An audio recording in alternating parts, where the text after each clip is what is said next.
Boa noite, gente. Tudo bem com vocês? O nosso seminário vai tratar sobre a reforma trabalhista, que foi inserida pelo artigo 1º da Lei 13.467 de 2017. O acordo aqui em questão é o 5.938, que se refere a uma ação direta de inconstitucionalidade, que foi ajuizada pela Confederação Nacional dos Trabalhadores Metalúrgicos em face da expressão quando apresentar atestado de saúde emitido por médico de confiança da mulher que recomende o afastamento. Esse trecho a gente encontra especificamente no artigo 394-A da Consolidação das Leis do Trabalho, nos incisos 2 e 3. Então, aqui no decorrer do nosso seminário, a gente vai tratar principalmente essa questão do trabalho da gestante, lactante em ambiente insalubre, os riscos que isso pode acarretar tanto para a gestante quanto para o nascituro ou para o recém-nascido. E também vamos apontar a opinião dos ministros, o que foi tratado no decorrer do acórdão, o que foi decidido por fim, a nossa opinião, como a gente lidou com o tema, que é um tema muito importante, muito pertinente no nosso dia a dia, e, enfim, todos os aspectos importantes que são tratados no decorrer do acórdão. A ministra Rosa Weber, ela trouxe durante todo o acórdão, durante toda a votação, um contexto histórico analítico. Infelizmente, por causa do nosso tempo de trabalho ser reduzido, comparado à fala dela, eu não vou poder apresentar todos os pontos da sua fala, mas eu vou trazer os pontos mais importantes, mais relevantes em questão ao nosso seminário. Na primeira Constituição Republicana, as mulheres elas só eram reconhecidas em suas atuações privadas, ou seja, em serviços domésticos, na criação de seus filhos. Na Constituição de 1934, houve a vedação total de quaisquer privilégios em relação à cor, raça, sexo. A proteção à maternidade e à infância, ele se materializou na Constituição de 1998, a nossa atual Constituição. Em seu artigo 6º, a Constituição, foi criado o princípio da igualdade perante a lei e ele também trata da relação do homem e da mulher com a condução da família. Em seu artigo 6º, a Constituição também determina o direito dos trabalhadores. No seu artigo 7º, a Constituição ela determina que os riscos no local de trabalho ele devem ser mínimos ou, se possível, dizimados. Quando o artigo 394-A, quando esse texto de lei ele veio à tona, ele transformou a regra da não exposição da gestante e da lactante em locais de risco insalubres em exceção, reduzindo assim a proteção à maternidade, à infância, à saúde. Esse texto de lei ele também fere o princípio da proporcionalidade, pois ele não observa durante o período de admissão da mulher que a mulher ela fica naturalmente vulnerável durante todo o período de gestação e lactação. Vale ressaltar que o assunto desse ADI ele já foi objeto de outras ADIs e as normas elas foram consideradas infraconstitucionais e, sendo assim, elas foram revogadas. É importante lembrar que a Constituição ela veda implicitamente o retrocesso social e se essa norma se ela for aceita, ela vai estar retroagindo socialmente. Com a promulgação da CLT em 1943, a trabalhadora passou a ter proteção legal e específica em capítulo especial. O principal objetivo era inserir as mulheres no mercado de trabalho em igualdade com os homens e de proteger elas do preconceito e da discriminação no ambiente de trabalho remunerado. Então, antes existia uma regra que afastava a mulher gestante de qualquer ambiente de trabalho insalubre, independente do grau da insalubridade. Mas com a nova redação da lei, passou-se a exigir um atestado médico, sendo esse profissional de confiança da mulher, para que ela possa ser afastada desse ambiente insalubre. Então aqui cabem algumas questões. Algumas empresas disponibilizam a seus funcionários o convênio médico, né? Então eles optam por fazer parte do convênio ou não. E algumas empresas não dão essa possibilidade aos seus funcionários. Mas vamos supor que a empregada aqui, ela não tenha convênio e dependa do SUS ou dependa de disponibilizar dinheiro para pagar por uma consulta particular. Hoje a gente sabe que as consultas particulares elas não são muito baratas. Então a mulher ela fica presa a duas opções, tá? No caso da mulher não fazer parte de um convênio e não pagar a mensalidade do convênio, eu digo, né? Então aqui a gente fica em duas opções. Ou ela junta dinheiro para pagar uma consulta particular, ou ela fica esperando para conseguir um pré-natal ou uma consulta pelo SUS. E a gente sabe todos os problemas que diariamente são enfrentados pelas pessoas que dependem do Sistema Único de Saúde, o SUS. Então, a mulher ela vai ficar com essas duas possibilidades. Ou ela paga a consulta particular, ou ela espera do SUS. Vamos supor que ela fique dependendo do SUS, totalmente do SUS, que ela não consiga pagar por essa consulta. Enquanto ela não conseguir essa consulta pelo SUS, ela vai continuar trabalhando nesse local que apresenta risco à sua vida, tanto à sua vida quanto ao do nascituro? Então, eis a questão. É claro que isso é uma temática que é um tema que traz muita questão aqui. É muito pertinente, é muito vivo no nosso dia a dia e é uma problemática muito grande. Então, enquanto ela não conseguir a consulta, ela vai ficar trabalhando nesse local que não está sendo bom, que está insalubre, que ela está correndo risco. Mas eu não vou entrar tanto nessa questão, porque a Júlia vai tratar melhor sobre isso no próximo tópico, mas fica aí o questionamento, né?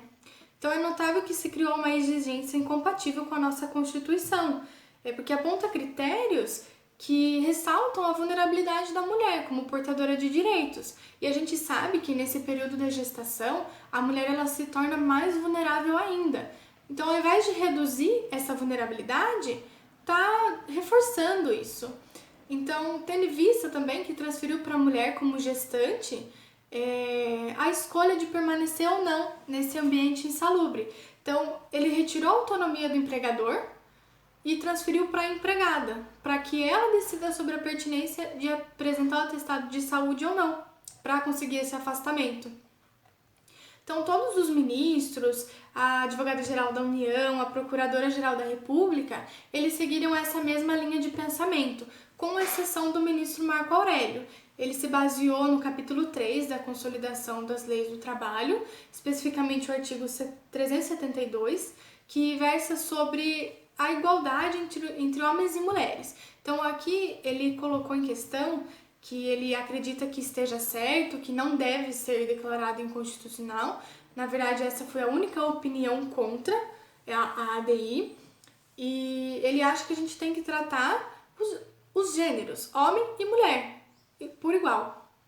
Então, posteriormente, o advogado representante da Confederação Nacional da Saúde, ele pugnou pela improcedência da ação, alegando que hoje as mulheres representam 74,5% da força de trabalho na área da saúde. Então, a norma em questão, ela trará impactos tanto para a mulher trabalhadora, quanto para os hospitais, para as clínicas, onde o maior número de funcionários são mulheres. E posteriormente, o advogado da Central Única dos Trabalhadores, ele defendeu pela inconstitucionalidade da norma, por entender que atenta à dignidade da pessoa humana e coloca em risco a questão da empregabilidade da mulher, o que acarreta na desestimulação de contratação de mulheres. Aqui, para mim, foi a opinião que mais me instigou. Na verdade, foi a opinião mais sensata, né, ao meu ver, porque é o que a gente vive, né? E eles estão reforçando com essa norma essa desestimulação da contratação. Hoje em dia, talvez menos do que antigamente, mas ainda existe empresas que preferem 1000 vezes contratar homens do que contratar mulheres. Claro que não generalizando, mas existem, a gente sabe que existe. Por que eles preferem contratar os homens ao invés das mulheres? Muitos empregadores entendem que a mulher ela apresenta riscos na contratação e riscos para a empresa. Por quê? A mulher, além da gravidez, da questão que ela pode engravidar, que ela vai ter esse período de afastamento, esse período de maior vulnerabilidade, e após a gestação ela vai ter a licença maternidade. Então eles entendem que a mulher ela traz um certo déficit à empresa nesse período de licença maternidade, porque o empregador ou ele vai ter que contratar outra pessoa para ficar no lugar dessa gestante que está de licença, ou ele vai ter que sobrecarregar um funcionário para poder suprir tanto as funções dele como as funções da gestante que está afastada.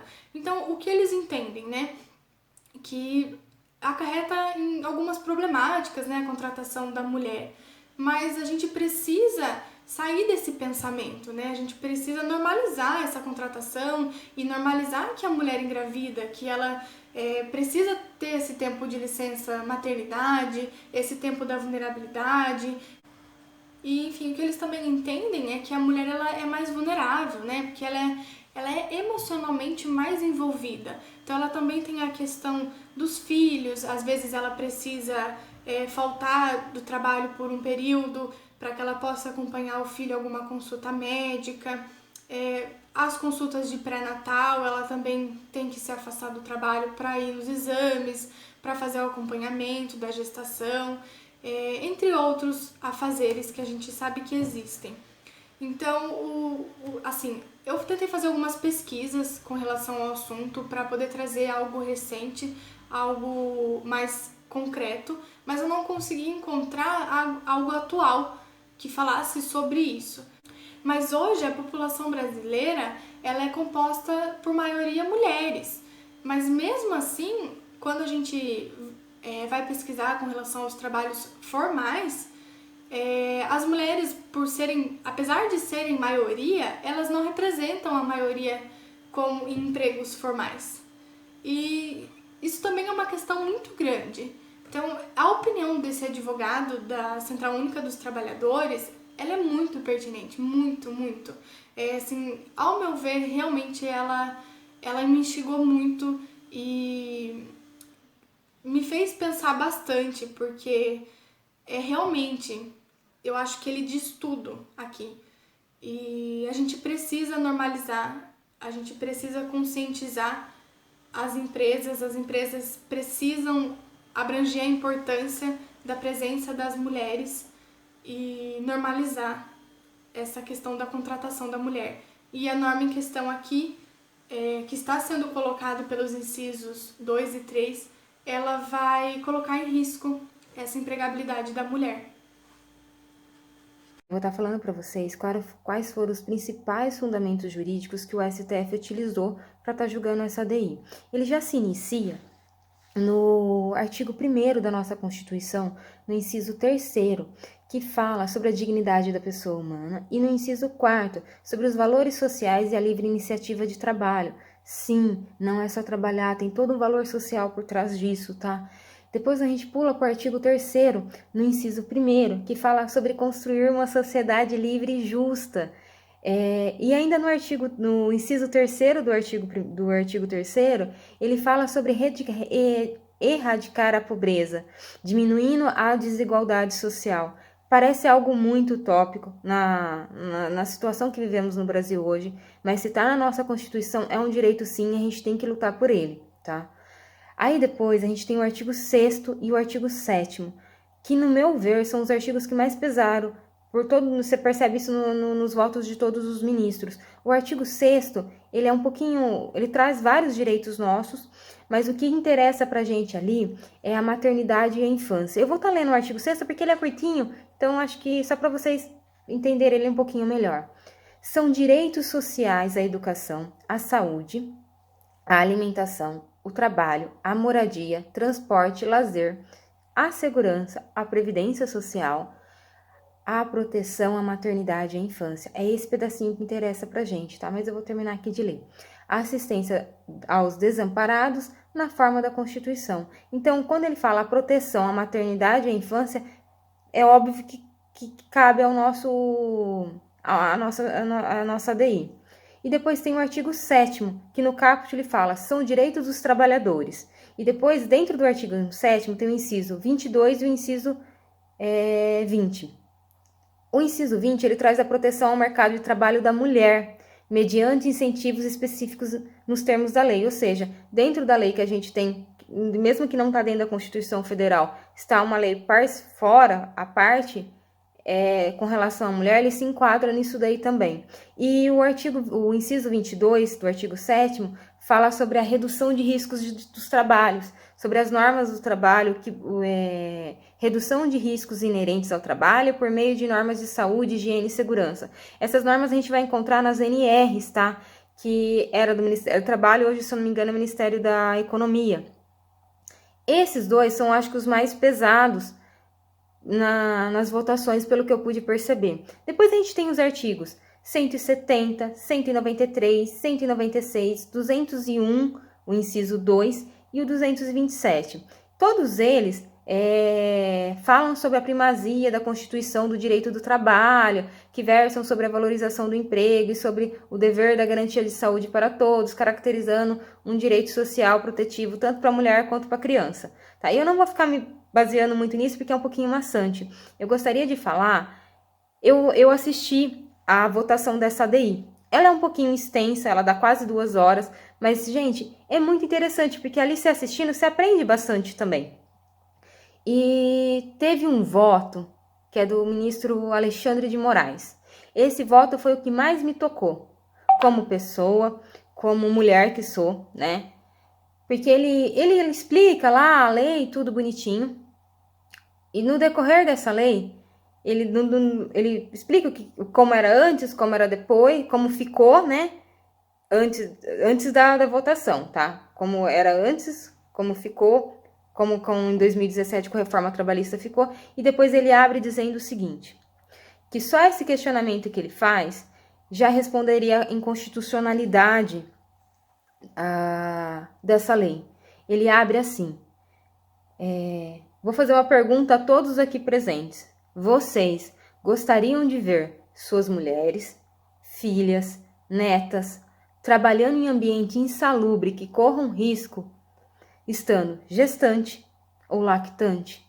Gente, na hora que ele fala aquilo, eu acho que assim, todo mundo percebe a inconstitucionalidade daquilo. Eu sei que é uma frase um pouco política, mas no decorrer da nossa Constituição, nesses artigos que eu mostrei para vocês, já responderia essa questão. Mas como pessoa, pensa, ninguém quer. E a nossa Constituição, todo mundo sabe que ela traz o direito à vida, o direito à proteção à maternidade, todos esses outros que eu falei. Então, assim, fica muito claro a inconstitucionalidade. E eu achei de uma forma muito bonita a que ele colocou, tá? Teve outros votos também, teve um voto contra, que ele fala um pouco com relação a princípio de que todo mundo é igual, o homem e a mulher, que eu particularmente não gostei, mas enfim, a maioria dos votos foram todos a favor, acho que, se eu não me engano, só teve esse voto que foi contra. Mas eu acho que essa pergunta do ministro Alexandre de Moraes foi linda, foi muito cabível, e espero que vocês tenham gostado. Eu vou deixar agora a Caju, e ela que vai estar passando o restante para vocês, tá? Bom, primeiramente eu gostaria de apontar algumas problemáticas que a gente teria caso essa lei não tivesse sido declarada inconstitucional. Primeiramente, a gente tem que olhar para o panorama do Brasil e enxergar essas mulheres que vivem e nem sempre vivem em condições adequadas. Muitas delas são chefes de família e são totalmente responsáveis pela renda que essas famílias têm. Às vezes até se submetem a esses empregos insalubres, até para receber esse adicional de insalubridade, que às vezes faz muita diferença no planejamento familiar e econômico do Brasil, dessas famílias. Outro ponto, é importante a gente entender que a gente está numa crise econômica. Nem todo mundo arruma emprego. Essas mulheres não podem sair de um emprego que é insalubre, grávidas, e em busca de outro que não seja. A gente precisa assegurar que durante esse período de gestação a empresa remaneje essas mulheres para ambientes que não sejam insalubres. né? O Estado tem que enxergar e entender os problemas dessas pessoas que estão expostas a essa situação. Outro ponto é que essa reforma, ela falava a respeito de um laudo médico, que caso essas mulheres grávidas tivessem um laudo médico e apresentassem na empresa, aí a empresa teria que remanejá-las, teria que ser só por esse laudo médico. Aí a gente tem que chegar aqui um outro problema, que é o problema da saúde pública no Brasil. Essas mulheres realmente teriam acesso a consultas? Essas mulheres realmente teriam acesso a laudos médicos para que remanejassem elas de local, remanejassem ela para um local insalubre no trabalho? Né? A gente fala de um sistema de saúde precário, com algumas dificuldades que já enfrentam hoje. Imagina adicionar a isso ter que avaliar essas mulheres se elas estão aptas ou não para um trabalho insalubre. A gente tem que olhar para essa situação o mais empaticamente possível e, além disso, a Constituição assegura isso, assegura essa segurança para as mulheres, assegura que elas sejam remanejadas nesse período de gravidez. Por que não a reforma não perpetuar isso, não realmente fazer com que essas mulheres tenham esses direitos garantidos, né? Bom, a decisão final foi que a maioria concordou que essa lei seria inconstitucional. O efeito estabelecido no julgado foi em relação ao controle concentrado, que possui efeito ex tunc erga omnes, que é a força de lei e que vai retroagir. É importante também falar sobre a Constituição, que como isso afeta diretamente ao ordenamento dela, é importante que a gente entenda que é um sistema hierarquicamente ordenado e que deve se seguir. Essas leis, elas não podem interferir tão diretamente em direitos tão básicos que a Constituição nos assegura. Bom, sobre a AD 5.938, ela foi julgada procedente, né, sendo confirmada aquela liminar anteriormente concedida já, a qual era referente ao artigo 394-A da CLT, que foi trazido pela reforma trabalhista, sobre aquele trecho, né, que falava que a gestante ou lactante poderia levar um atestado de saúde desde que para o médico de sua confiança. Então, foi 10 votos a favor no total e apenas um voto contra. E diante de tudo isso que foi exposto no nosso trabalho, né, no decorrer dele, nós consideramos que está correta essa decisão, que foi feita pelo Supremo Tribunal Federal, né, até porque ele não afastava somente um artigo da nossa Constituição, mas como vários outros dispositivos. E além de tudo isso, ele seria um retrocesso ao direito adquirido, sendo aplicado mais um ônus a essa empregada. E aí nós temos que levar em consideração que ela ainda é a relação mais frágil de emprego, né, de trabalho.